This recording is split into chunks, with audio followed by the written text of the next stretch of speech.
Hi friends, welcome to my channel Dhanu Telugu vlogs. ఈరోజు video వచ్చేసి ఎండు రొయ్యలు ములక్కాయల పులుసు ఎలా తయారు చేసుకోవాలో చూసేద్దాం. ముందుగా క్లీన్ చేసుకున్న ఎండు రొయ్యలని ఒక గిన్నెలో వేసుకొని, అలా విధంగా ములక్కాయలని సన్నగా కట్ చేసుకున్న ఉల్లిపాయ, పచ్చిమిరపకాయని చిన్నగా కట్ చేసిన టమోటాని కూడా వేసేసుకుని ముందుగా బాగా వాటిని మిక్స్ చేసుకోవాలి.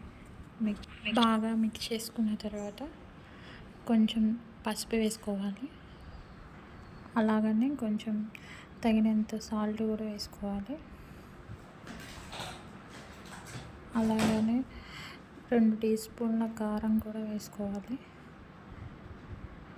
పులుసులోకి కొంచెం కారం ఎక్కువగా ఉంటేనే బాగుంటుంది. అలాగే తగినంత నూనె కూడా వేసుకుని, నూనె కూడా కొంచెం ఎక్కువగా ఉండి బాగా మిక్స్ చేసుకోవాలి.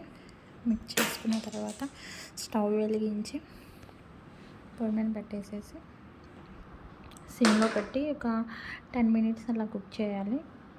మధ్య మధ్యలో కలుపుకుంటూ ఉండాలి. అలా కుక్ చేసిన తర్వాత మళ్ళీ మూత పెట్టేసి మళ్ళీ ఇంకో 10 మినిట్స్ నుంచి మళ్ళీ కలుపుకోవాలి. కలుపుకున్న తర్వాత ఇంకా మనం ఒక నిమ్మకాయ సైజ్ అంత చింతపండు తీసుకుని ఒక హాఫ్ అన్ అవర్ నానబెట్టుకున్న చింతపండు గుజ్జుని బాగా కలిపేసుకొని పులుసు పోసేయాలి. ఇంకోసారి మిక్స్ చేసుకున్న తర్వాత కొంచెం పులుసు పోసేసేయాలి. మిక్స్ చేసుకున్న తర్వాత కొంచెంగా పులుసు పోసుకొని, ముందుగా మన ఛానల్ని ఎవరైనా చూస్తున్నారో ప్లీజ్ సబ్స్క్రైబ్ మై ఛానల్. అందరూ షేర్ చేయండి, లైక్ చేయండి. కొంతసేపు దీన్ని ఇంకా హై ఫ్లేమ్లో పెట్టుకుని ఉడికించుకోవాలి. కొంచెం చిక్కబడినాక ఉడికించుకొని ఆయిల్ పైకి వచ్చేదానికి ఉడికించుకుంటూ ఉన్నాం. మధ్య మధ్యలో కలుపుతూ ఉండాలి. చూడండి, కొంచెం దగ్గర పడింది, చిక్కగా వచ్చింది.